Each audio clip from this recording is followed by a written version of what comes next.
Her daughter-in-law's card declined twice right in front of their business investors. Across town, Evelyn, the mother-in-law she once mocked, watched silently on a hidden security feed.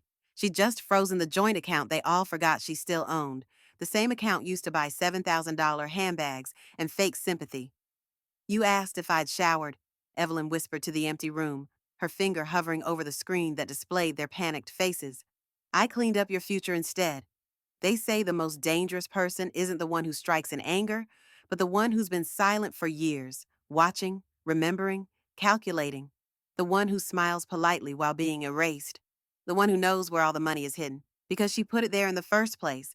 Some wars begin with gunfire, others with a single, quiet click of a mouse. The laughter around the holiday brunch table was the kind that fills rooms, but not hearts. Evelyn Kingsley sat at the far end, her hands neatly folded, a gentle practiced smile resting on her lips. Across from her, Tasha, her daughter-in-law, leaned over the table with her perfect manicure wrapped around a mimosa flute. Mom, Tasha said, loud enough for everyone to hear, but soft enough to feign innocence. Did you forget to shower again this morning? The laughter paused. Just a second, but long enough. Evelyn blinked, her fork frozen midair. Darren, her son, shifted in his seat but didn't look up. Across from her, Tasha's friends, young, shiny, overdressed, exchanged glances. One of them giggled awkwardly, then reached for the cranberry scones. I read somewhere, Tasha added, pouring herself more champagne, that older people stop noticing their own body odor, something about sensory decline. Her tone was sugar sweet, her eyes sharp as razors. Evelyn smiled, but inside, something twisted, tight and ancient, like a rope pulled too many times. She said nothing, just nodded slightly and took a sip of lukewarm tea. Let them think she didn't hear. In the powder room moments later, Evelyn stood alone before the mirror. The reflection staring back wasn't frail, but it wasn't unfamiliar either. Loose curls tucked back, maroon sweater buttoned just right, pearl earrings Darren gave her 15 years ago. Her fingers hovered near her collarbone, where the faintest stain of perfume lingered, lavender and something softer. She had showered. She always did. This wasn't about scent. It never had been. She closed her eyes and breathed in deep scents of cinnamon rolls, pine-scented candles, and the faint acidic tang of Tasha's cruelty. In her silence, a memory surfaced uninvited. Years ago, a younger Darren had come to her in tears, holding paperwork in trembling hands, his business barely afloat, the mortgage on the edge of default. Evelyn had taken off her wedding bangles that day, real gold, a gift from her late husband, and sold them to cover the down payment. She had smiled then, too. Let the kids have a chance, she'd told herself. Later that evening, while the house buzzed with carols and post-brunch chatter, Evelyn sat quietly in the guest room. The glow of her tablet screen cast blue shadows across her face. She wasn't tech-savvy, but she wasn't helpless either. Darren had once set up a joint account in both their names back when they needed her credit history to secure the house. She'd forgotten about it, but her name was still there, active, unused, dormant, but alive. She tapped in the old username, reset the password using her old email. Still linked. Her fingers trembled, not from age, but anticipation. And there it was, a balance, not staggering, but not small. Enough. Receipts, transfers, card activity, all flowing like water, all in her name just as much as theirs. A ding from downstairs, a text. Probably another brunch photo from Tasha's phone captioned Holiday Bliss or some curated lie for her followers. Evelyn didn't check. Instead, she leaned back slowly, absorbing the chill of the leather headboard behind her. Her lips curled into a soft smile. Not kind, not cruel, just calm. She whispered into the stillness, almost too quiet for the room to catch. Let's see who stinks now. Darren, I'm just saying it might be time to talk to someone. Tasha's voice drifted through the cracked kitchen door, like the scent of overcooked turkey, cloying and artificial. She's been forgetful. She put a towel in the fridge yesterday.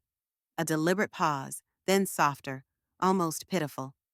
I'm worried it could be dementia. Evelyn froze in the hallway, her slippers silent against the hardwood. Her eyes narrowed. She had not put a towel in the fridge. She'd folded it on the counter. Then Tasha had barged in, waved a phone call in her face, and insisted she go rest.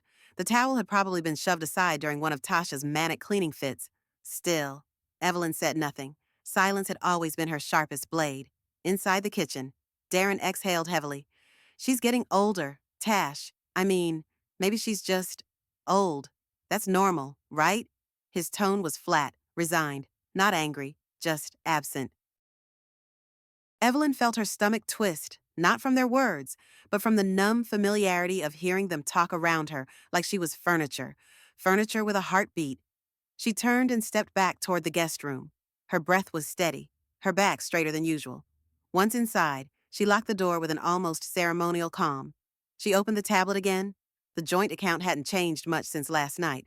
No alerts, no new purchases. But as she scrolled through linked emails and card activities, one email subject caught her eye. Thank you for booking with Haven Blue Resorts. Your Maldives escape awaits. She tapped the message. Tasha's name, Tasha's email, but the card used, it was tied to that account. Evelyn didn't blink. Instead, she got up, opened the closet, and pulled down the worn leather file box she'd brought with her when she moved in.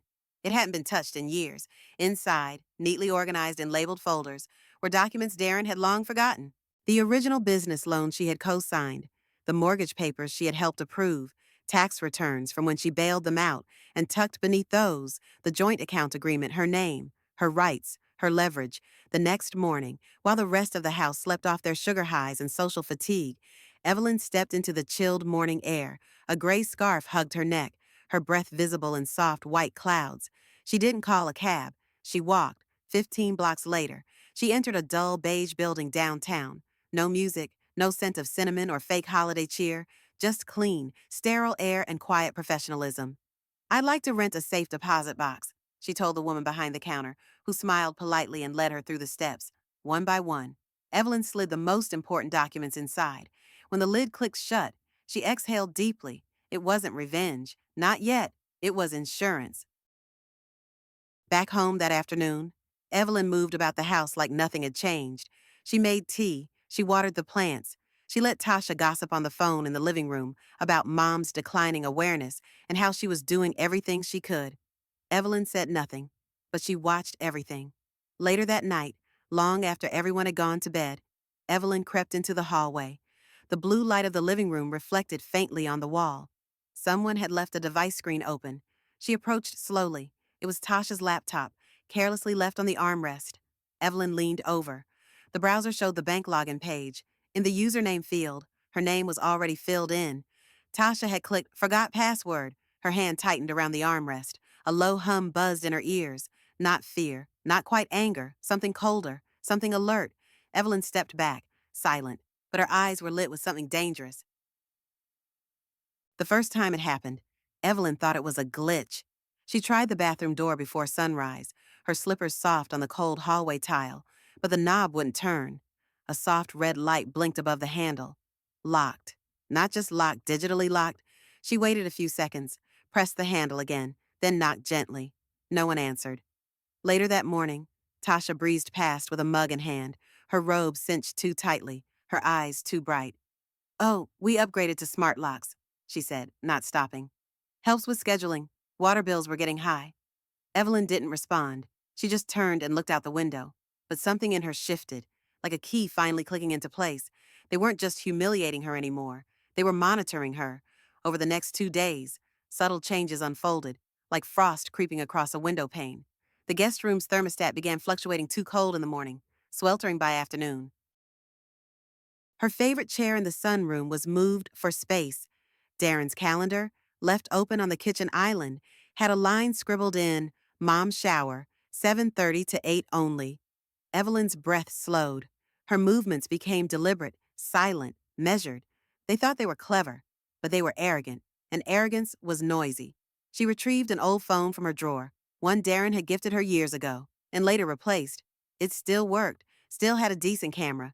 She charged it at night, hid it under the mattress by day. The next time Tasha adjusted the hallway thermostat, Evelyn filmed it from the cracked door. The next time the bathroom door blinked red, she snapped a photo of the app on Tasha's phone as it flashed open. Every comment, every dismissive shrug, every forced laugh Darren offered when Tasha joked about keeping the old lady on a timer, she recorded it all. On the third night, Evelyn made a call she hadn't made in years. Margot, she whispered into the receiver. A pause, then a voice, older, raspier, but unmistakably sharp. Evie, I thought you were still breathing. Evelyn smiled. I need a favor. Margot Ramirez had once worked with Evelyn in accounting. Now she was something much higher up, a compliance officer for a regional bank chain. The kind of woman who noticed patterns, flags, and breaches most people missed. She listened as Evelyn laid out only what needed to be said. No signatures removed, no POA changes, just observation for now. And you're sure it's the joint account? Margot asked. Positive. She's getting bold. I'll pull what I can under internal review, Margot said. But if she's funneling or refinancing through it, you'll need legal leverage. I'm working on it. The next day, Evelyn visited a small print shop 3 neighborhoods over, somewhere she could pay in cash. She printed a single document, a pre-filled permission slip that would allow her, as a joint owner, to request a temporary freeze of outgoing transactions. Not execute it, not file it, just have it ready. She folded the paper into her coat pocket, where the fabric was stitched slightly open, a personal secret pocket she'd sewn in years ago, back when she still fixed Darren's collars and believed kindness would always come back around. Back home, the house hummed with artificial calm. The scent of eucalyptus oil drifted from a new diffuser. It helps reduce agitation, Tasha had said with a pointed look. Evelyn smiled. Her agitation had never been cleaner, sharper. That evening, her phone buzzed with a new voicemail from Margot. Evie, it's worse than you thought, she said, voice tight. There's chatter. She's not just planning purchases. She's moving toward a refinance of the property. Your name's still attached on some docs. If she closes that before you act, the message trailed into static. Evelyn didn't flinch. She simply opened the bottom drawer of her dresser, pulled out a thin leather folder, and slid the freeze authorization form inside. But her hands moved faster now. Margot's final message buzzed again. You may want to move faster. She's refinancing something, too. The bag was unmistakable. Structured leather, pale cream, gold hardware that caught every sliver of morning light, real, loud, expensive, and swinging arrogantly from Tasha's wrist like it belonged there. Evelyn stood near the glass doors of the boutique, holding a quiet paper cup of tea in her hand, the steam whispering against her cheek. Tasha laughed in the distance, head thrown back, sunglasses perched high on her nose like a queen surveying her court. Darren trailed behind her, distracted on his phone. Do you like it? Tasha purred, spinning to face Evelyn with a mock innocent smile. It's vintage, impossible to find in that color, but you know, some things just belong to certain women. Evelyn blinked slowly. Her fingers tightened just slightly around the cup, the heat grounding her. She remembered a very different bag, smaller, soft brown leather, the one she pawned 12 years ago, her wedding necklace folded inside, to wire $10,000 to Darren before his business dissolved beneath him. She hadn't told anyone, not even her sister.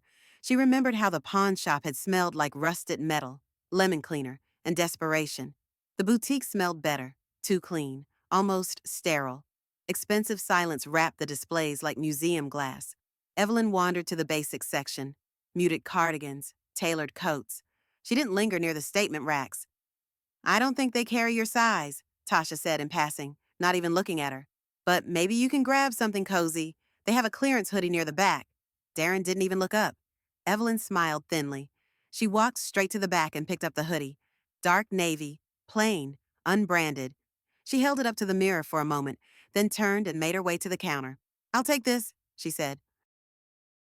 Her voice was steady, and as the cashier folded it carefully into the paper bag, Evelyn reached into her own purse, pulled out the folded legal authorization from her drawer, the one Margot had warned her to be ready with, and slid it between the hoodie's folds. No one noticed. Everyone was too busy watching Tasha pose in front of the mirror, pretending she didn't know the saleswoman was filming her for the store's Instagram. Outside the boutique, the air had turned crisp. Evelyn let the cold cut through her. It kept her awake, sharp. Tasha held out her bag for Darren to admire. Can you believe it? She said, twirling slightly on the sidewalk. Only $7,000. That's practically a steal. Darren grunted in reply. He was scrolling through something, probably stocks or golf clubs or himself. Evelyn said nothing, but her fingers slid her phone from her pocket. A habit now. One tap, one swipe. Bank notification. 744 and 35, jewelry district purchase, card ending in 91. Her eyes didn't widen. Her breath didn't hitch. She just stood still, letting the sidewalk bustle around her like river current past stone. Tasha had just stolen from her in real time, while Evelyn watched her do it, wearing the proof on her shoulder. Later, as Darren pulled the car into the driveway and Tasha started uploading her haul video, Evelyn walked straight to her room, closed the door, and sat at the edge of her bed. She reached into the hoodie bag and pulled the papers out again. They were still crisp, still waiting. She stared at the top line, account holder authorization to freeze joint asset access. Her name sat right next to Darren's. Equal, legal, forgotten by them, but not by her. Her phone buzzed again. Second notification. Same card, same account. $7,000 exactly. Online purchase. Luxury diamond set. Confirmed. Evelyn exhaled once. The freeze would come soon. The diamonds caught light like little knives, each stone sharp, loud, and unapologetically real. Tasha posed in front of the full-length mirror, her phone held high, ring light set to glamour glow. Real diamonds for a real woman. She purred into the lens. You either sparkle or you disappear. Evelyn sat 3 rooms away, her laptop open, cursor hovering over a single button. Execute freeze authorization. Her hand didn't shake. Not when she tapped it. Not when the screen refreshed with a bold green banner. Account access temporarily suspended. All linked cards disabled. No confirmation emails sent. No alerts to other users. Just quiet action. Silent thunder. An hour later, Tasha stepped into the high-end restaurant lobby like she was late for a photo shoot. Her dress was crimson silk, slit high, heels sharp as her tongue. Darren followed behind, checking his phone for the 5th time. They were meeting clients, potential investors for Darren's side venture. Tasha insisted on dinner at Celle du Ciel, a rooftop bistro overlooking the city skyline, where the cheapest appetizer cost more than Evelyn's monthly grocery run. At the hostess stand, Tasha flashed her diamond smile and handed over the card. Private balcony table, she said, confident. Reservation under Kingsley. The hostess returned moments later, apologetic. Ma'am, the card didn't go through. Would you like to try another? Tasha laughed like it was a joke. Try it again. It's a platinum. The hostess tried twice, then held it out delicately. I'm sorry, it's declined. 4 security cameras inside Celle du Ciel streamed directly to Evelyn's tablet. She had installed the feed last month when Darren mentioned the new security contractor someone Evelyn once mentored, now running his own company. Small favors, quiet rewards, now on the screen. Evelyn watched Tasha's face twist, not in embarrassment, but in disbelief, the kind that belongs to people who've never been told no. Darren leaned over, lips tight. What's going on? Tasha hissed something. He pulled out his card. That too was linked, declined. Tasha's laugh cracked. The clients at the neighboring table exchanged glances. One of them shifted his chair away slightly, but tellingly. From her armchair at home, Evelyn sipped mint tea and turned the volume up 1 notch. Darren called her 10 minutes later. She let it ring. He called again, then texted, Mom, something's wrong. Are you okay? Call me, Darren. Why are our accounts frozen? Did the bank make a mistake? Darren, call me. Evelyn let the messages pile like snowdrifts. She reached instead for the beige envelope on her desk, her pension transfer documents. She slid the forms into a new folder marked Private Trust, Evelyn J. Kingsley, then tapped her attorney's number on speed dial. Yes, she said calmly. Move everything, today. Full withdrawal to the secondary account. She didn't say why. She didn't have to. The front door slammed an hour later. Evelyn didn't flinch. Footsteps pounded through the hallway like a warning shot. Fast, uneven, filled with heat. Then a fist struck her door 3 times. Hard. What did you do? Darren's voice was loud, cracked, no longer calm, no longer indifferent. Evelyn slowly closed the leather folder in front of her and stood. She walked to the door and paused. Outside, his breathing was ragged. She imagined his red face, his knuckles pale, his eyes darting, not in anger, but in fear. Tasha must have been unraveling in front of him now. No script, no Instagram-ready version of her panic. Evelyn placed her hand on the door but didn't open it. Mom, he snapped again. This is serious. You can't just, what did you do? She leaned in, almost close enough to whisper through the wood. Evelyn's voice, low and clear, came through the door like a blade. I did what you asked me to years ago. I saved us. You just didn't know who I was saving. Evelyn stood in front of the hallway mirror, brushing out the soft waves in her graying hair. Her blouse was pressed, her slacks neat, shoes polished. A silk scarf, dusty rose, barely worn, was knotted loosely around her neck. The look was understated, clean. Darren's words from last week echoed in her ears like a sour note. She doesn't really present herself anymore. And Tasha, not missing the cue, had added with her plastic laugh. I mean, God bless her. But sometimes she looks like she's wandering through life, like she's waiting to be placed somewhere. Evelyn had smiled, surface vacant. Let them think she was drifting. But today, she wasn't wandering. Today, she was walking toward freedom. The real estate agent's heels clicked beside her as they stepped into the building lobby. Cream marble floors, gold elevator doors, faint scent of bergamot in the air. Everything clean, elegant, new. Evelyn's gaze wandered toward the concierge desk, where a young woman smiled and offered a quiet nod. "This is our penthouse level model," the agent said. "Two bedrooms, custom closets, floor to ceiling windows. Of course, everything can be placed under a trust as you requested." Evelyn nodded. She let her fingers skim the granite kitchen counter, cool beneath her hand. No dishes stacked, no notes taped to the fridge telling her to check in, no artificial eucalyptus fog in the vents, just clean space, silence she owned. She didn't ask about the amenities, didn't need to know the wine fridge size or the linen closet dimensions. What mattered was the security, the independence, and the view. From the balcony, the city sprawled beneath her like a second chance. "I'll take it," she said. Back at home, Darren and Tasha were in the living room speaking in clipped tones. Evelyn stepped in quietly. Neither noticed. "The bank still won't tell me anything," Darren muttered, pacing. "And now I'm getting flagged calls about the refinance." Tasha's arms were crossed, her tone brittle. "You think I did this? Maybe your mother doesn't even know what she's touching. She can barely keep her pin straight." Evelyn slipped past them with a yawn. "Think I'll lie down? All these bank calls have my head spinning?" Tasha didn't even look at her. "Great idea. Nap it off." Evelyn climbed the stairs with practiced slowness, pausing at the top just long enough to hear Darren sigh like a man exhausted by women. Then she moved toward her room and shut the door. On her desk sat an envelope labeled Lexman and Shaw, Private Investigations. She'd hired them quietly last week, not to spy, to verify. Paper trails, assets, shell accounts. Tasha had always lived above her means, and Evelyn suspected the surface wasn't even close to the rot underneath. Inside the folder were preliminary findings: two shell LLCs registered in Tasha's maiden name, a boutique in a neighboring county, paid for in cash, multiple bank transfers to an unlinked savings account under S. Langford. S. Langford wasn't Tasha's name. Evelyn flipped to the final page where the investigator had written, "Unconfirmed, potential secondary relationship, further surveillance underway." That evening, Tasha barged into Evelyn's room without knocking. "I know what you're doing," she snapped. "You're sabotaging us. You're punishing Darren for something he didn't even do." Evelyn blinked slowly. "I'm not punishing anyone, dear. I just like to keep my things organized. You froze everything. Now you're playing victim while we try to clean up your mess." Evelyn stood, calm, composed.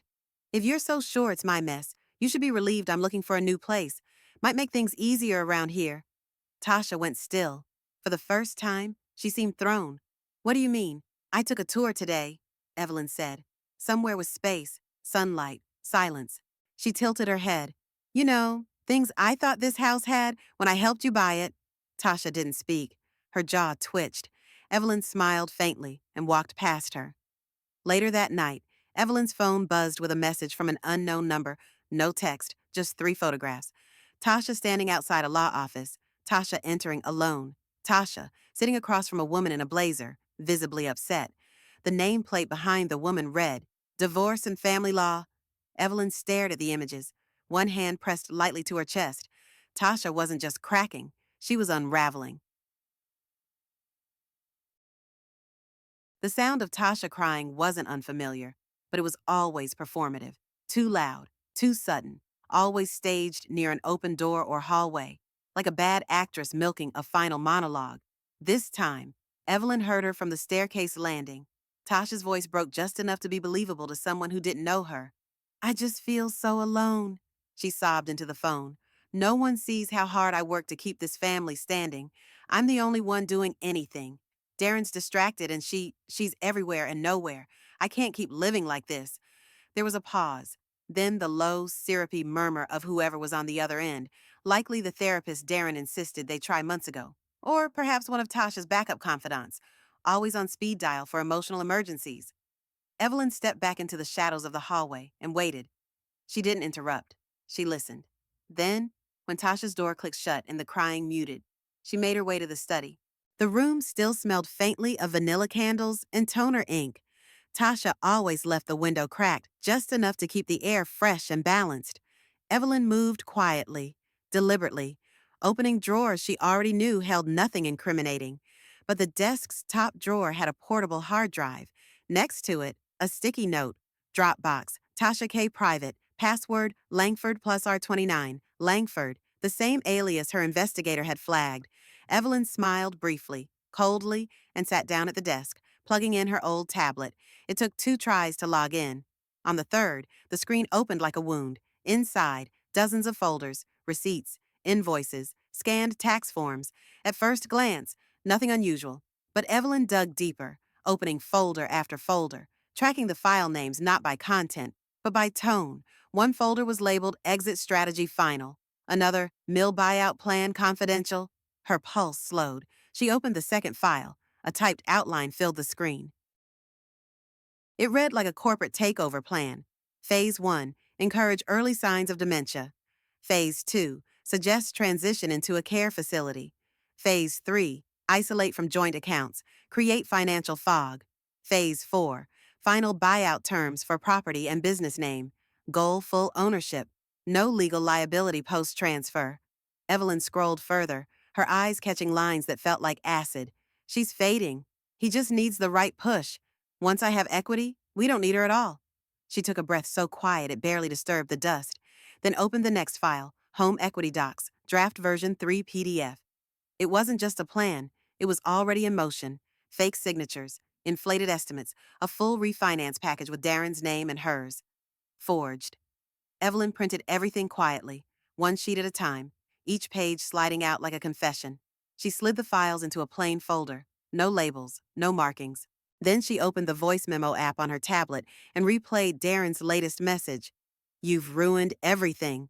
No explanation, just 6 words spoken in a voice that didn't sound shocked, just bitter. She stared at the screen for a long moment. Then, with deliberate care, she connected her phone to Wi-Fi, opened a secure browser, and typed in an email address that wasn't hers. One Margot had given her a dead drop address. In the subject line, whistleblower tip Kingsley LLC internal theft. Attached the entire folder, recipient Darren's co-founder and silent investor, Alan McCormick. She didn't sign the message, didn't leave a trace, just hit send and watched the screen go dark. The house was quiet again. Tasha's crocodile tears had dried. Darren hadn't come home. Evelyn stood at the window, watching the porch light flicker. Somewhere, her son was still blaming her. And somewhere closer, his wife was trying to replace her before she'd even left. But Evelyn wasn't gone. She was waking up. 1 minute later, Evelyn's burner phone buzzed with a notification. Unknown number. One message. I got it. This changes everything. Am.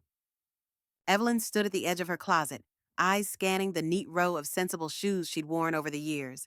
Low-heeled, scuffed, practical. Each pair held memories. A bank opening. Darren's graduation. Her late husband's funeral. Nothing flashy, nothing to flaunt. Downstairs, she could hear the sharp clip of Tasha's new designer stilettos hitting the hardwood floor, an unnecessary performance with every step. Each click was a reminder, not just of arrogance, but of theft.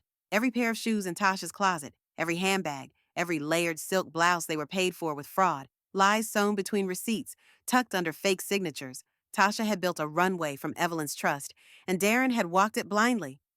Evelyn turned away from the closet and picked up the file folder from her desk. The pages inside weren't just proof. They were a map, and she knew exactly who needed to see it next. I'm not surprised, her lawyer said quietly, scanning the forged documents Evelyn had slipped across the table. But I didn't expect it to be this bold. They sat in a quiet office downtown. The lights dimmed to afternoon warmth. The scent of old paper and brewed coffee floated in the air. She's not cautious. She's just convinced no one will stop her, Evelyn said, her voice low. The lawyer tapped a pen against the page. You're saying this loan, that Darren submitted for refinancing, this document has been altered. Evelyn nodded. Compare it to the originals in the safe deposit box. You'll see what she changed. Assets inflated, debt hidden, my name removed from the liability line without my consent. The lawyer exhaled slowly. And you want this exposed? No, Evelyn said, standing. I want it corrected, quietly. 2 days later, a call came through from Alan McCormick, Darren's co-founder. Mrs. Kingsley, he said, measured but respectful. I don't know what you uncovered or how you got it, but it's real and it's serious. I assumed it might be, Evelyn said, sipping her tea. We're launching an internal audit. If Darren knew about any of this, I'll find out. If he didn't, then it means he's lost control. I think he lost that a long time ago, Evelyn replied. There was a pause. Then Alan's voice dropped lower. She's been trying to position herself into the company's financials through Darren's side of the books.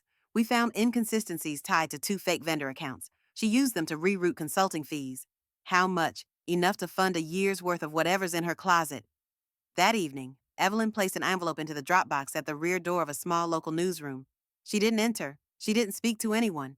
Inside the envelope, a USB stick with every incriminating document. A short typed letter signed, Concerned Citizen, Daughter, Widow. She didn't expect a headline, not right away, but it would circulate quietly, then louder, then unignorable. Back home, Evelyn unlocked her safe once more and pulled out a fresh folder, her amended will. Tasha's name had been removed entirely. Darren's share was to be held in trust, subject to quarterly review. The majority would now go to Foundations for Elder Justice and Women's Financial Literacy. The pen she used was old, heavy, a gift from her husband long ago. She signed slowly, each letter crisp and exact. She had no more illusions to spare. The next morning, as she buttered toast and watered the small basil plant on the windowsill, her phone buzzed with an alert.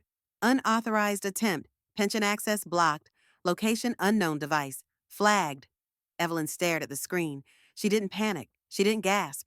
She walked to her drawer, pulled out the second burner phone, and typed a short message to Margot. It started. As she sent the message, her main phone buzzed again. This time, it was a voice memo from Tasha. Only 2 words. You'll regret this. The mirror above Evelyn's vanity was gone. She'd taken it down herself, not because she couldn't stand her reflection, but because she finally refused to define herself by it.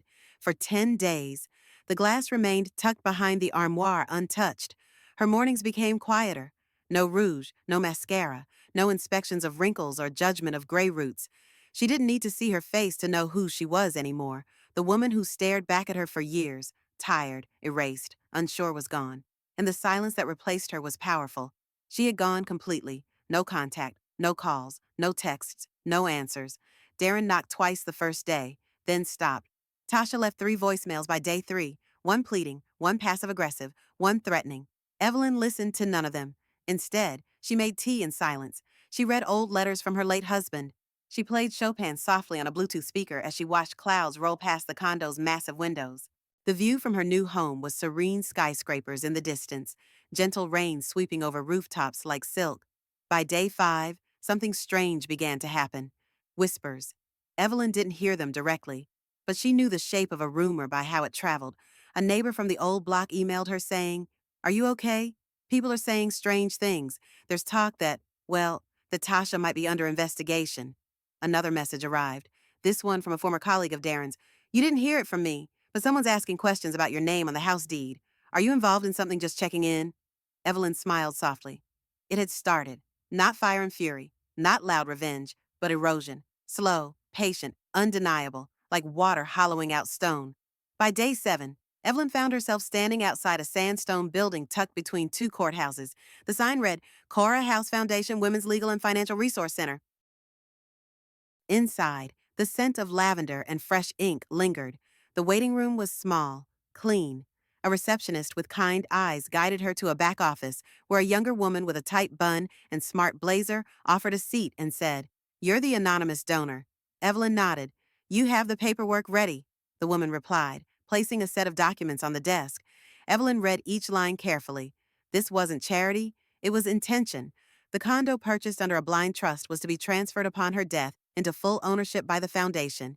It would become transitional housing for elderly women displaced by financial abuse. It was the final line Evelyn signed that struck her. Donor reserves no memorial naming rights or plaque. This act is to be received without gratitude, only with continued purpose. She signed, "Would you like to share your name for our records?" the young woman asked. Evelyn paused, then shook her head. "Just call me a neighbor." That evening, Evelyn walked along the riverside trail as dusk rolled in. A gentle wind rustled the leaves. She didn't check her phone, but inside Tasha's world, Panic was blooming. Someone had sent questions to her office's HR department, an inquiry into possible elder abuse. The wording was clinical, but the impact was immediate. Coworkers began whispering. Her supervisor asked her to step out of a team meeting. Just protocol, he said, not looking her in the eye. Tasha's voice cracked. This is harassment. She's turning people against me. The HR rep said calmly. It's an inquiry, not an accusation, but you should be aware it's being documented. By day 10, the house phone rang. This time, it wasn't Evelyn calling. It was the law firm of Harwin and Dade, specialists in civil elder protection. A crisp female voice delivered the message Tasha never expected. Per the legal representation of Evelyn J. Kingsley, this is a formal cease and desist. Any further attempts to access her accounts, manipulate her legal records, or slander her publicly will result in immediate litigation. Tasha's mouth fell open. Her hands trembled as she dropped the receiver. Darren stepped into the doorway. What now? He asked. She didn't answer. That night, Tasha logged into her email and found the subject line that sent a chill down her spine. Formal notice, pending investigation of financial coercion. Attached the very same receipt she once buried in a private folder. The invitation arrived with the same sugar-slick tone Tasha always used when trying to manipulate guilt into civility. A text message, nothing more. Family dinner this Sunday. It would mean a lot if you joined. Let's move forward. Evelyn stared at the words for a long time, her thumb hovering above the screen. No apology, no accountability, just an offering wrapped in the illusion of peace. She replied with a single word, accepted. Then she opened the locked drawer of her writing desk and pulled out a small digital recorder, a black envelope, and a sealed manila folder. She would not arrive empty-handed. The restaurant was Tasha's idea. Of course, a trendy fusion place downtown where every dish looked like art and every corner was lit for Instagram.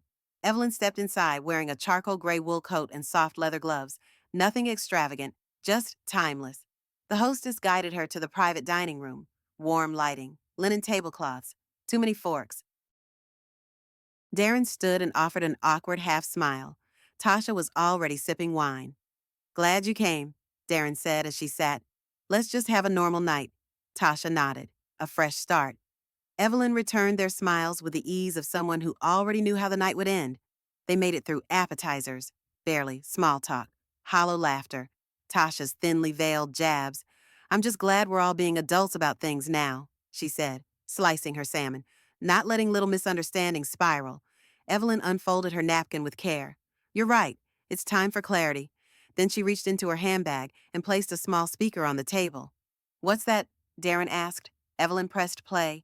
Tasha's voice filled the room, recorded weeks ago, laced with venom. Older people stopped noticing their odor. It's almost sad, like watching something rot in slow motion. She's already halfway gone. We're just making things official. Once I get Darren to sign the final equity shift, she won't even know what hit her. The clink of silverware stopped. The air in the room turned to stone. Tasha's wine glass trembled in her hand. You recorded me. I documented the truth, Evelyn said. Darren stared, stunned. Tasha, what is this? Tasha looked at him, eyes wild. She's twisting things. That's completely out of context. Evelyn pulled a folder from her coat, opened it, slid the contents across the table.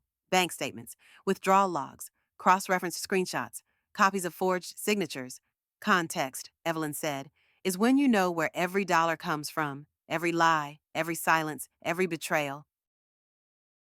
The folder sat between them like a wound. Darren picked up a page and went pale. I didn't know about this, he muttered. You used the business card without telling me. Tasha leaned forward, panicked. You said it didn't matter where the funds came from as long as it was legal. You told me to handle it. I said we'd manage it, he snapped, not launder it. The argument unraveled fast, but Evelyn had already stood. She wasn't staying for dessert. As she walked toward the door, the server approached.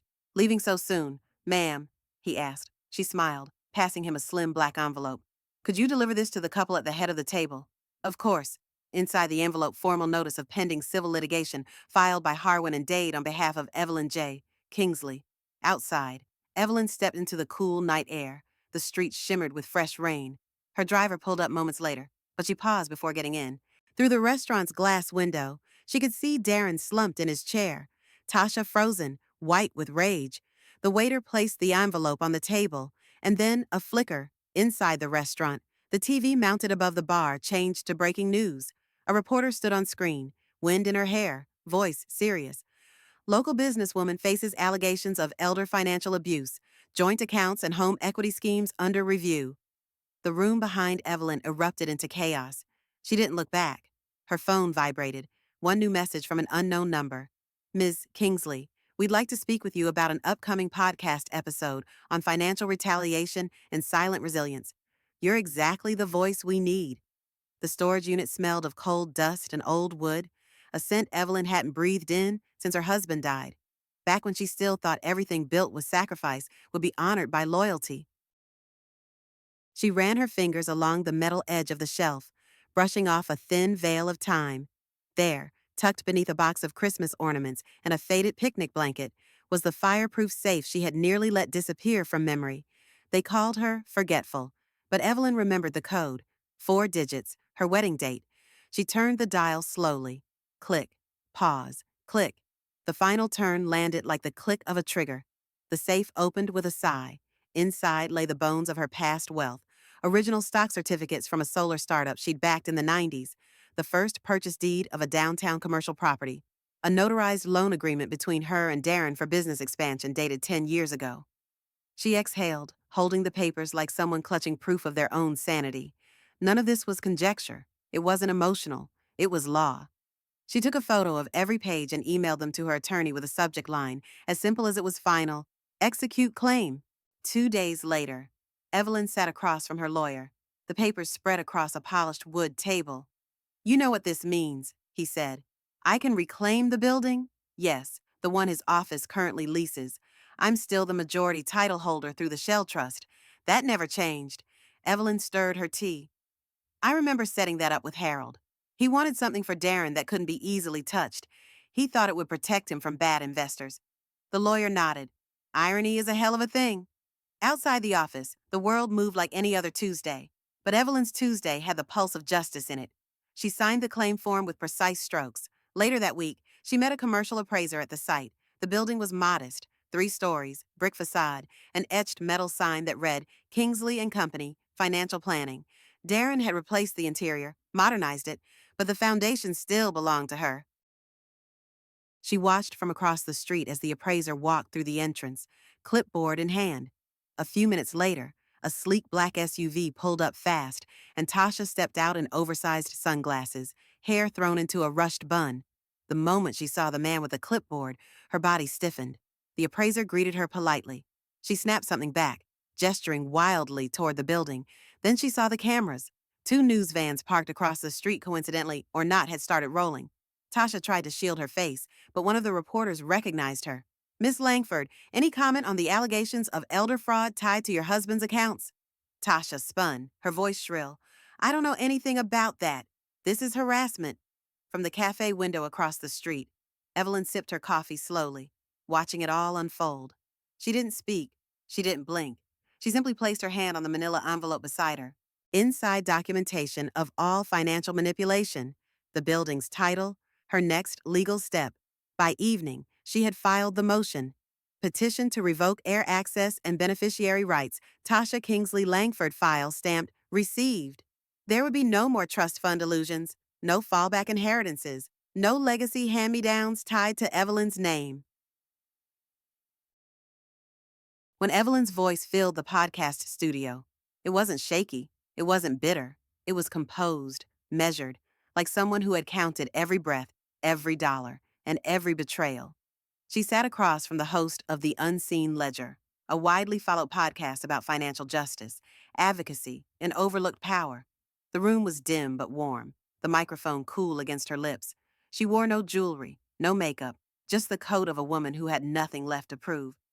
I didn't realize how invisible I had become, she said calmly, until I heard someone talk about me like I'd already died. The host, Nora, leaned in. And when did you know it wasn't just carelessness, but intentional harm? Evelyn's fingers laced gently in her lap. When she started logging my bathroom hours, there was a silence not awkward, not empty, the kind that swallows a room when truth becomes too heavy to ignore. The episode dropped 2 days later. By the 3rd hour, it had been streamed over 100,000 times. By midnight, it was trending on Twitter under the hashtag YourElder account. Clips circulated. Evelyn's calm voice layered over photos of luxury items and financial documents. Social media lit up. Is this about that local finance guy's wife? Wait, is this the same woman who said elders forget to bathe on that influencer panel last year? Her mill sounds sharper than half my professors. She's not crazy. She's exact. Tasha's page, once a curated feed of polished brunch photos, gym selfies, and hashtagged affirmations turned toxic overnight. Under a recent post of her in a new velvet suit, comments flooded in. Was this before or after you drained your mother-in-law's pension? Hope those heels came with an indictment. Your silence is louder than Evelyn's receipts. By morning, she had blocked hundreds, including Evelyn. But Evelyn didn't notice. She didn't even check. Her phone was filled with messages of a different kind, some angry, some grateful. One in particular stood out, a typed letter, hand-signed, Dear Ms. Kingsley, you don't know me. I'm 63. I worked for my son's company for 6 years unpaid, believing I was helping him build. When I got sick, he cut me out of the trust. I was ashamed. I thought it was my fault until I heard you. Your voice gave me permission to be angry and to act. Thank you. Lynn G., Denver. Evelyn held the letter in her hands longer than expected, not to admire it, but to remember it. Darren called 3 times that week, twice from his cell, once from a restricted line. Each call went unanswered. He tried leaving a voicemail once, but his voice cracked halfway through. Mom, I don't even know how we got here. I didn't see it happening. I didn't want it to happen. You have to believe me. Click. The message ended without resolution. Evelyn never listened to the others. It was the 3rd Thursday of the month when the knock came. Not rushed, not hostile professional. A young woman in a navy blue blazer stood outside Evelyn's door holding a sealed folder. Her badge read, Kingsley, Frey, and Maroro, Legal Services. Delivery on behalf of the estate reassignment team, she said. Evelyn accepted the folder without a word. She already knew what it was. Inside confirmation of final inheritance reassignment. Tasha's name removed from all future holdings. Trust restructuring approved. Ownership consolidated. There were no appeals left to file. No path back to the money Tasha had once wrapped herself in like silk. The last page bore one simple sentence.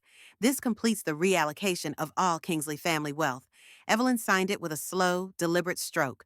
As she closed the folder, she received a calendar invite from the Women's Foundation she had quietly supported. The subject line read, Board Invitation, Evelyn J. Kingsley, Founding Seat Nomination, Pending Acceptance. The jewelry box was heavier than she remembered. Evelyn placed it on her new kitchen island, unclasped the silver latch, and opened the lid. Neat velvet rows shimmered under soft pendant lights. Rings, brooches, pearls, her wedding bangles, the ones she hadn't sold, a sapphire pin gifted on her 25th anniversary, and the antique garnet set from her grandmother's estate, which Tasha once asked if she could modernize. Evelyn lifted one bracelet, letting the chain dangle between her fingers. It caught the light like memory, beautiful, sharp, and no longer hers. She spent the day packing, not for herself, not for a move, but for a legacy.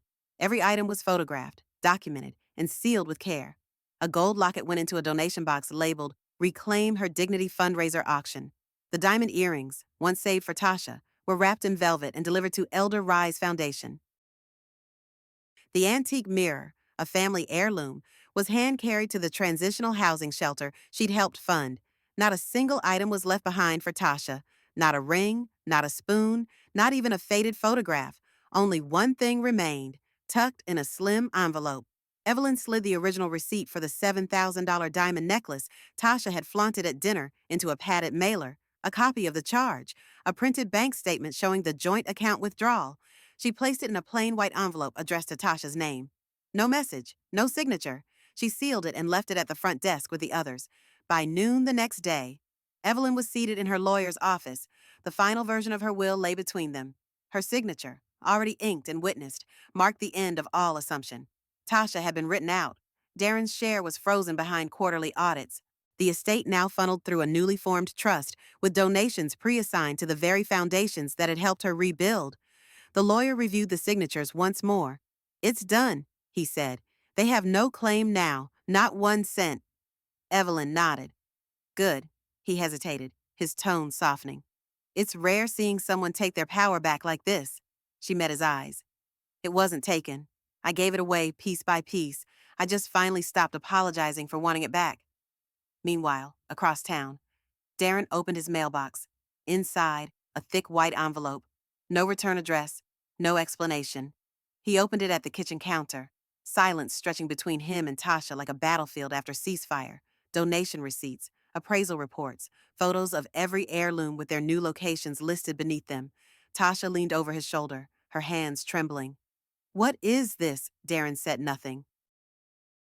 At the bottom of the stack, a slip of thermal paper jewelry receipt dated months ago, the purchase Tasha had made from the joint account.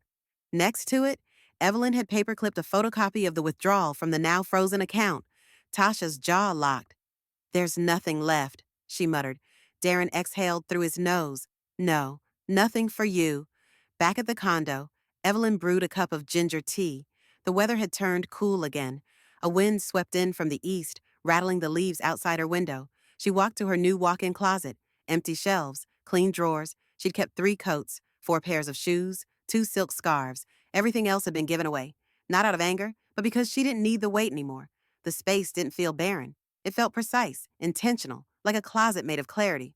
Her phone buzzed. One new email. Subject advisory board invitation confirming your seat from Cora House Foundation. Body Ms. Kingsley. We're honored to offer you a founding seat on our advisory board. Your experience, resilience, and advocacy are exactly the voice our women need. Would you accept? Evelyn stared at the screen, steam rising from her mug. She didn't smile. She didn't cry. She just breathed. She tapped reply. Her fingers hovered for a moment, then typed 2 words before hitting send. "I'm ready." The coat wasn't trendy. It wasn't designer. It didn't come with a tag that screamed status or a logo stitched for attention. It was wool, deep slate gray, tailored at the waist with structured shoulders and a high collar that curved like quiet armor. Evelyn slid her arms into the sleeves as the shopkeeper gently fastened the last button. The silk gloves she'd chosen ivory, lined, an uncreased fit as though they had been waiting for her. She studied herself in the mirror. No jewelry, no brooch, just presence, a quiet kind of wealth that couldn't be borrowed or bought. She looked finished, not as in incomplete, but as in sharpened. The invitation list was short: 12 women, some widows, a few divorcees, one barely out of her 30s, all survivors of financial manipulation, displacement, or quiet erasure. They gathered at Evelyn's condo that Saturday. The large windows opened to a spring breeze that carried the scent of jasmine and warm soil. The dining table had been extended to its full length, covered with embroidered linen and a mix of bone china. Some passed down, some thrifted. Laughter drifted between the teacups. There was no pity in the room, no small talk about how things used to be, just honest storytelling. "I had to pretend I didn't know how to use Excel," one woman said, pouring more chamomile. "He thought it was cute. He also didn't think I'd find the offshore accounts." Another nodded. "I stayed quiet because I thought the kids needed stability. Turns out they needed a version of me I hadn't met yet." They chuckled, cried a little, ate lemon tarts and mint sandwiches. Evelyn sat at the head of the table, not as a leader, but as a witness. She didn't guide the conversation. She made space for it, and when the laughter slowed and the breeze stilled, she stood with her teacup in hand. I don't know if any of us woke up one day and thought, "Today I'll stop giving away pieces of myself," but somehow we did. The women nodded quietly. "I was once told that power looks like pearls and perfume," Evelyn continued, "but I've learned it's quieter, firmer. It shows up in court filings and donation slips and the fact that I'm still standing when they counted me out." She raised her cup. "To dignity, quiet, steady, and reclaimed." The table raised their glasses in unison. "To dignity reclaimed." After the guests left, Evelyn stood in the doorway, watching the last one disappear down the hallway. The dishes could wait. She took off her coat, draped it carefully over a chair, and slipped off her gloves with practiced grace. The condo was filled with echoes now, not the kind that haunt, but the kind that hum like warmth settling into wood floors. She turned on the record player. Nina Simone's voice cracked through the soft air. She poured herself one more cup of tea, sat by the window. Her phone buzzed once, then again. She let it ring. When it stopped, she checked the screen. One new voicemail, unknown number. She pressed play. Tasha's voice came through, raw, broken in places Evelyn had never heard. "Evelyn, please, I need to talk to you. Everything's gone. Darren won't, I don't know where else to turn.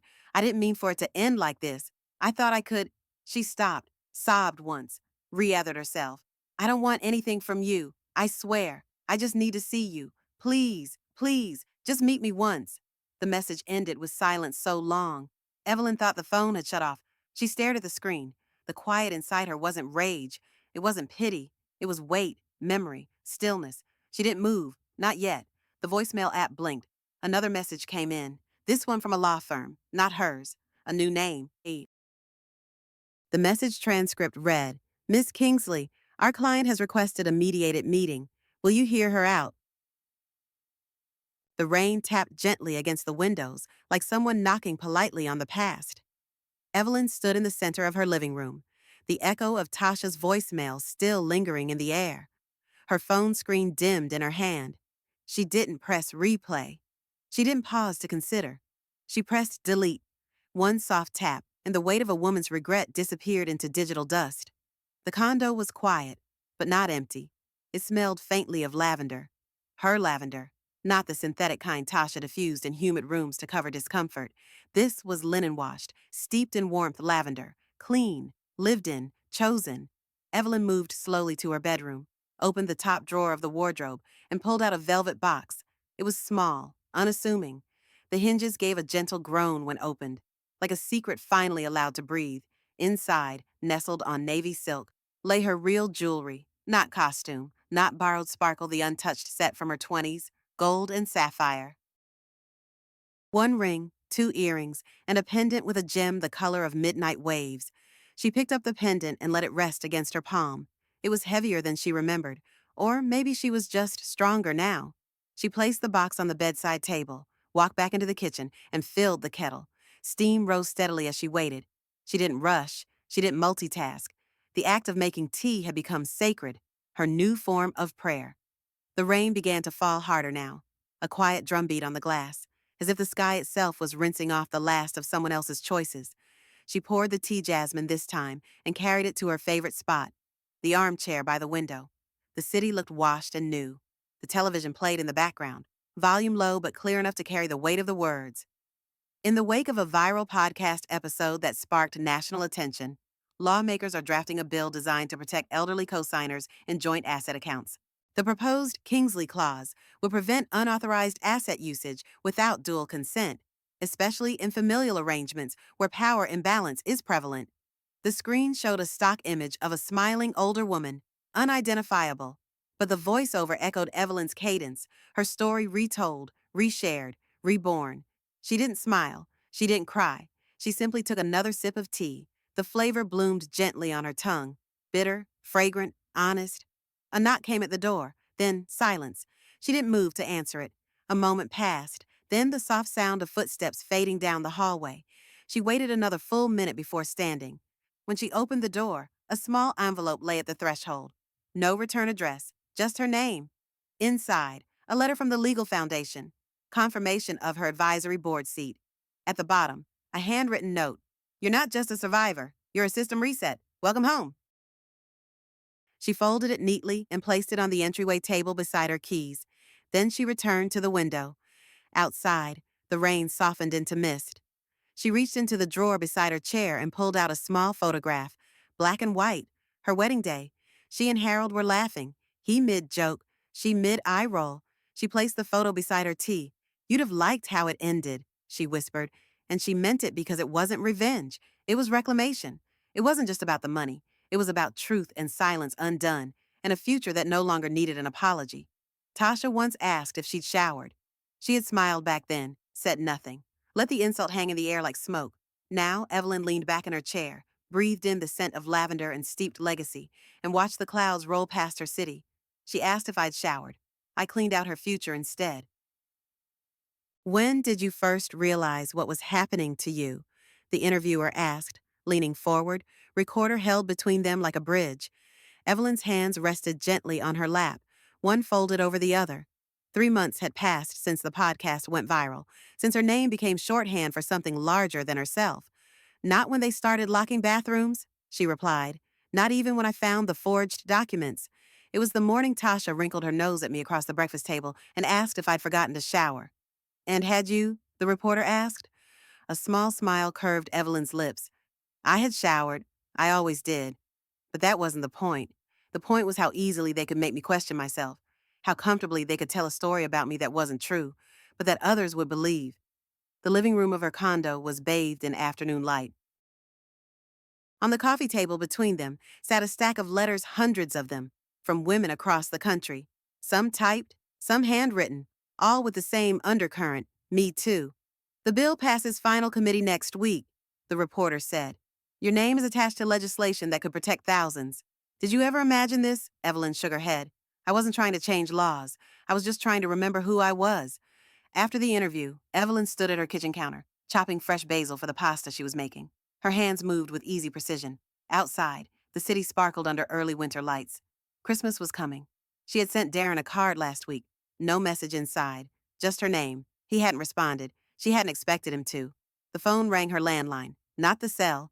She wiped her hands on a kitchen towel before answering. Ms. Kingsley, a woman's voice, steady, professional. This is Claire Montague from Cora House Foundation. The board meeting is tomorrow at 10. Will you be joining us in person or virtually? In person? Evelyn replied. I've prepared my remarks on the expansion proposal. Wonderful, and I'm sorry to bother you with this, but there's someone who's been trying to reach you. A Mr. Kingsley. Says he's your son. Evelyn's knife paused over the cutting board. She set it down gently. I see. He's rather persistent. Says it's about the house. Something about wanting to make things right. Would you like us to pass along a message? Evelyn looked around her kitchen. Clean counters, fresh herbs in small pots, a kettle warming on the stove. Nothing superfluous, nothing excessive. Just what she needed, what she chose. Tell him, she said after a moment, that I'll see him next Tuesday, noon, at Riverview Cafe, not a minute later. Of course, Ms. Kingsley. She hung up and returned to her basil. The leaves released their scent as she cut, sharp and sweet and present. Tuesday would come. Darren would arrive, perhaps alone, perhaps with papers to sign or words to explain. She would sit across from him, not as his mother, not as his victim, but as Evelyn, complete, distinct, awake. But that was Tuesday. Today was for basil and pasta and the sound of her own breath in spaces that belonged only to her. Tuesday arrived like any other day, cold, crisp, the sky an unbroken sheet of winter blue. Evelyn dressed with care, not for Darren, but for herself, a cashmere sweater in deep forest green, wool trousers, low heels that made soft, assured sounds when she walked. She arrived at Riverview Cafe at 11:45 and requested a table by the windows, ordered tea, not coffee, set her purse beside her chair and waited. At 11:58 the door opened. Darren stepped in, alone, scanning the room with the anxious energy of someone not sure they belong. When he spotted her, his shoulders visibly tensed, then dropped. He approached slowly, like someone crossing ice. Mom, he said, voice tight. Darren. She didn't stand, didn't offer a cheek to kiss or arms to embrace, just gestured to the chair across from her. Have a seat. He did, awkward and stiff. He looked thinner, grayer around the temples. The server appeared, asked if he wanted anything. Just water, he said, not meeting her eyes. When they were alone again, he cleared his throat. Thank you for seeing me. Evelyn took a sip of her tea. What did you want to discuss? He shifted in his seat. I've been trying to reach you. I know. I wanted to talk about the house, about the business. Those are settled matters, she said simply. I know they are. But I wanted to. He stopped, rubbed his forehead, started again. It's not about reversing anything. It's about understanding. I need to understand what happened. Evelyn set her cup down with precise care. What happened, Darren, is that I woke up. It just took me longer than it should have. That's not what I meant. His voice cracked slightly. I meant what happened to me. How did I not see it? He hesitated, lowered his voice. Tasha was stealing from you, from us, from the business, and I just let it happen. For the first time, something in Evelyn softened. Not pity, but recognition. The bewilderment of someone whose narrative had been turned inside out. When someone keeps telling you that you're too busy to notice details, she said gently. Eventually you become too busy to notice details. He looked up, startled at the kindness in her tone. Is that what she did? He asked. Among other things. He nodded slowly, absorbing. We're separated, officially. The divorce papers are being drawn up. I heard. Did you? He sounded surprised. The world is smaller than you think, Darren. A silence stretched between them. Not comfortable, but not hostile either. Just unfamiliar, like territory neither was sure how to navigate. I lost the company, he said finally. Alan and the board voted me out after the audit. Too much liability. Too many questions I couldn't answer. Evelyn nodded. She had expected as much. I'm starting over, he continued. Smaller this time, just consulting. I rented an office near Westridge. It's nothing special, but it's mine. He looked at her directly. No joint accounts, no shared signatures, just me, responsible for myself. That sounds wise, he hesitated, then reached into his jacket pocket and pulled out a small velvet pouch. I found these at the house, in the back of her drawer. I think they're yours. He set the pouch on the table between them. Evelyn didn't reach for it immediately. Instead, she looked at him, really looked, for perhaps the first time in years. Why are you here, Darren? He swallowed hard. Because I need to tell you, I'm sorry. Not just in a message you won't listen to. Face to face. I need you to hear me say it. The server returned with his water. Evelyn waited until they were alone again. I hear you, she said quietly. He nodded, relief visible in the slight sag of his shoulders. I don't expect things to go back to how they were. I know too much has happened. But I thought maybe, eventually, we could, I don't know, have lunch sometimes, talk occasionally. Evelyn picked up the velvet pouch and gently opened it. Inside were her pearl earrings, the ones Harold had given her, the ones she thought were gone forever. Lunch, she repeated, rolling the word like something unfamiliar. If you want, he said quickly. No pressure, just an option. She closed the pouch and slipped it into her purse. I'll think about it. That's fair, he said, the ghost of a smile touching his lips. More than fair. They finished their drinks in a silence that, while not easy, held slightly less weight than before. When it was time to leave, they walked to the door together. Outside, the December air was sharp with promise. Tuesday, Evelyn said suddenly. Lunch on Tuesdays might work. Not every week. But sometimes. Darren's eyes widened slightly. Tuesday lunch, he repeated. I'd like that. They didn't hug. They didn't need to. Instead, she nodded once, and he returned the gesture, a small acknowledgement of something not yet healed, but no longer actively bleeding. Goodbye, Darren. Goodbye, Mom. She watched him walk away, his figure growing smaller against the bright winter sky. Then she turned and headed in the opposite direction, toward her own life, her own choices, her own carefully reclaimed peace. The spring conference room buzzed with low voices and the rustle of papers. 50 women, ranging from their 30s to their 80s, settled into comfortable chairs, arranged in a loose semicircle. At the front, a simple podium stood beside a screen displaying the words Financial Autonomy and Elder Rights, the Kingsley Initiative. Evelyn sat in the third row, not at the center of attention, but ready to step forward when needed. Her hair, now fully silver and styled in a sleek bob, caught the light from the tall windows.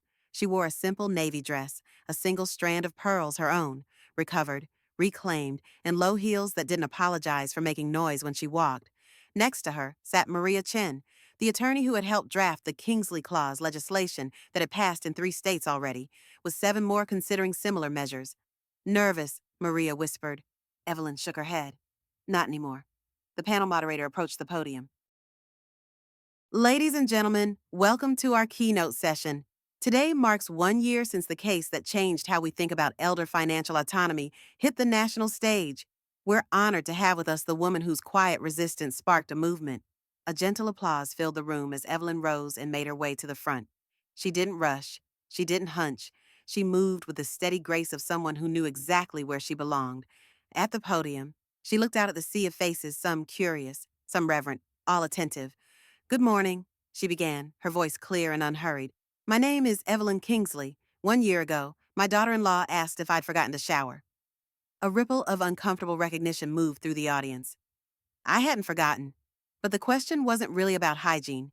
It was about dignity, about visibility, about whether I still deserved to take up space in a world that had decided I was already fading. She paused, let the words settle. What happened next isn't just my story. It's the story of every person who has ever been made to feel that age equals irrelevance, that experience equals burden, that quiet equals consent. For the next 30 minutes, Evelyn spoke without notes, without tremor, without apology. She detailed the legal pathways to financial protection, the warning signs of manipulation, the resources now available through foundations like Cora House. When she finished, the applause was immediate and sustained. People rose to their feet, not in the automatic way of polite audiences, but with the genuine momentum of those who recognize their own battles in someone else's victory. After the presentation, a line formed of people wanting to speak with her. She greeted each one with genuine attention, a handshake, a nod, a moment of eye contact that acknowledged their presence as real and significant. Near the end of the line stood a woman in her 70s, clutching a copy of the Elder Financial Empowerment booklet Evelyn had helped create.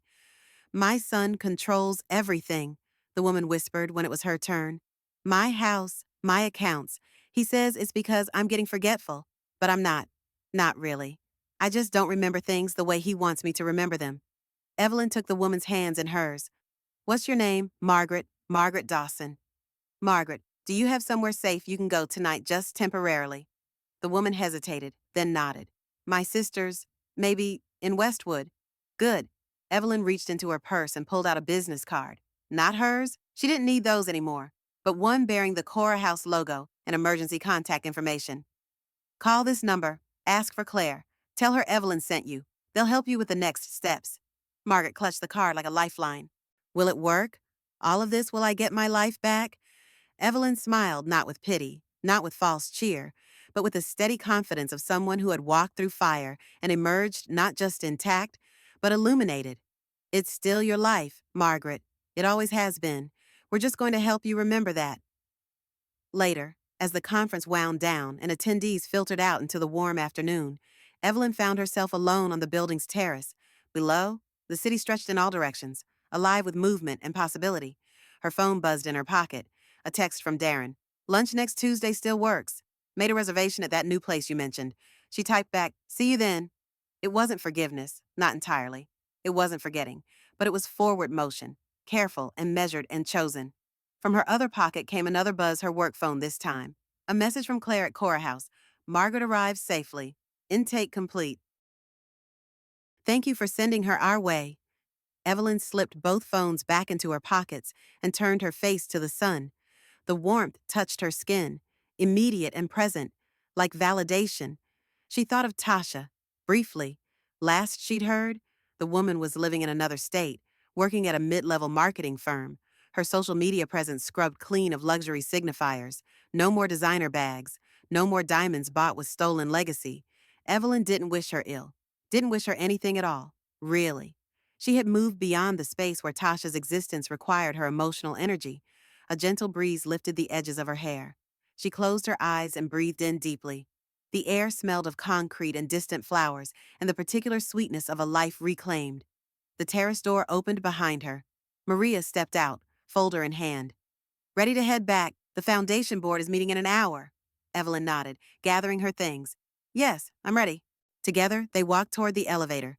Two women with purpose, moving not away from something, but decidedly toward, behind them.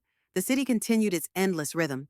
Somewhere in that urban tapestry, bathrooms were being locked, accounts were being drained, dignity was being questioned. But somewhere else, women were waking up, asking questions, reading fine print, finding their voice.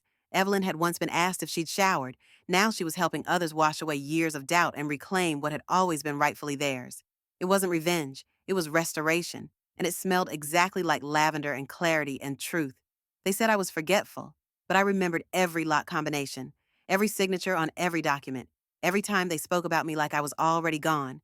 I didn't set out for revenge, I set out for reclamation of my dignity, my security, my right to exist without apology. The cost was steep, a son's trust fractured, a family dismantled, years of silence before I found my voice.